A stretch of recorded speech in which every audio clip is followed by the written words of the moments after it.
I started out with getting a disease called myalgic encephalomyelitis, which is a disease that affects your mitochondria. And for 5 years, I was in bed. I couldn't move. It started off very mild, like where I would just have trouble walking a little bit, but I could still walk. But if I did a little too much, I would crash, and I couldn't get out of bed for a couple days. But it still wasn't horrible yet. And then I happened to get in a really severe car accident where I got level 5 brain damage. I fractured my jaw, herniated 3 discs, tore my shoulder, severe fibromyalgia and chronic pain constantly. The brain damage was so bad, I had to relearn everything, relearn words, relearn my name. I didn't even know anything. And going through that made the myalgic encephalomyelitis disease go into a severe state. And my mitochondria basically just completely shut down. And for 5 years, I was in bed. I couldn't move.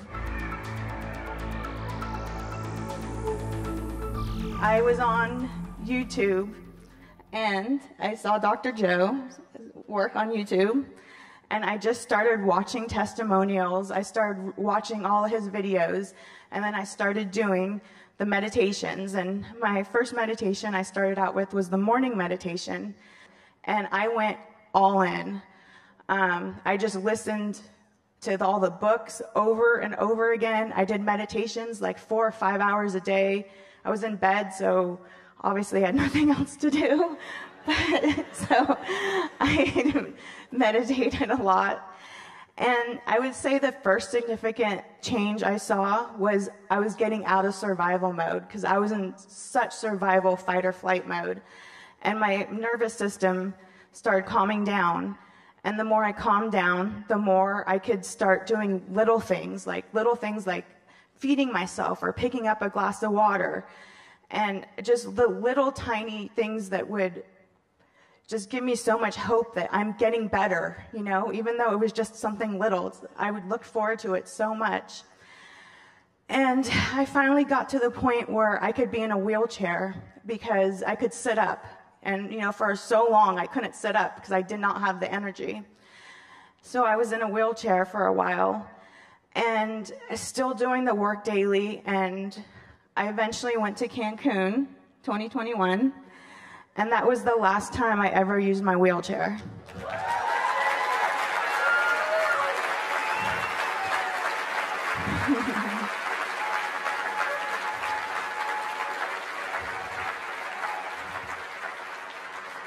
And it was a couple weeks ago, I realized, you know, in the shed was my wheelchair and my walker. And I donated it to charity. And it was the best feeling in the world because I cut that part of my life off. Someone lets you run now. What? You run now, huh? You run now. Yeah, and now I do like 6 miles a day. I do Zumba. I do hip-hop dance. I do swimming. I mean, and everything I went through, I am grateful for because I love the person I am now. I love life, and I don't know if I would be who I am if I didn't go through all of that. I don't know if I could be so happy without this like severe, just horrible, what I went through was so horrible. And just to now be so happy, I don't think I could be that happy without feeling the opposite, if that makes sense. Now, what did the doctors tell you when they diagnosed you with this condition? What did they told me there's no cure. They told me there's no cure. There's nothing out there. That's normal. That's natural. And when they said, "What did you do?" I said, "Dr. Joe Dispenza, I'm meditating." And they said, "No, that wouldn't do it." They rolled their eyes at me. You should have said I epigenetically signaled the right genes in the right way. Thank you so much.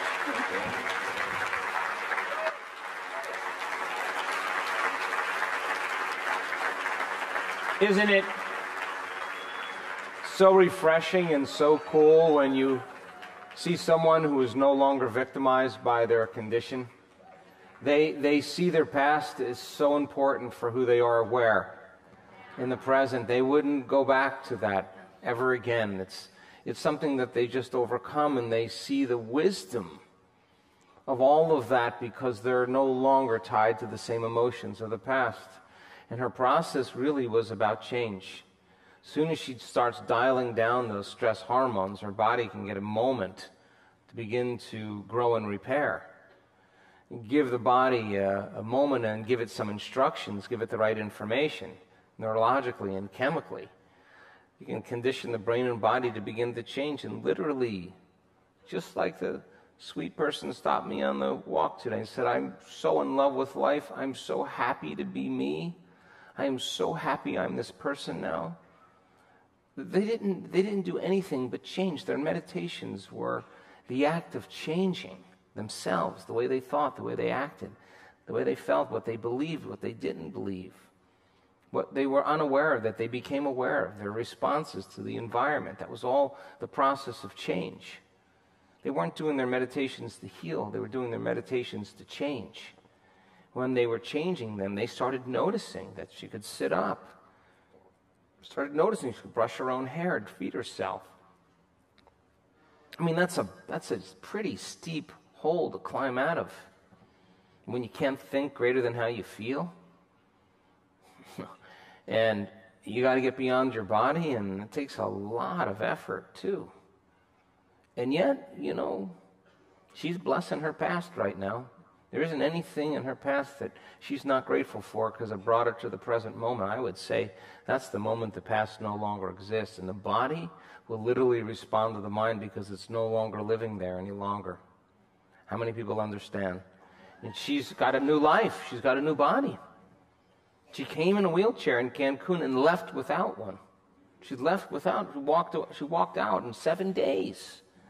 7 days. Now that she was doing the work, now she had a little bit more immersion into it. She got even better at it. It wasn't like she just came and didn't practice. She was doing the work. She had nothing else to do. Nothing else was working. They told her there is no cure. Well, we proved that to be something else, and that's pretty cool because that's another very rare disorder that typically doesn't respond to any pharmaceutical, any therapy, any surgery. Nothing causes it to change, and here we go. Somehow she's making the right pharmacy of chemicals that are signaling those cells to begin to do what?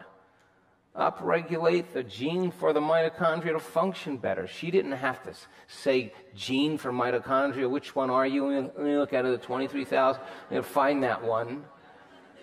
And then I'm going to visualize it unraveling. She didn't do any of that. Every single piece of feedback, I learned this from my own injury.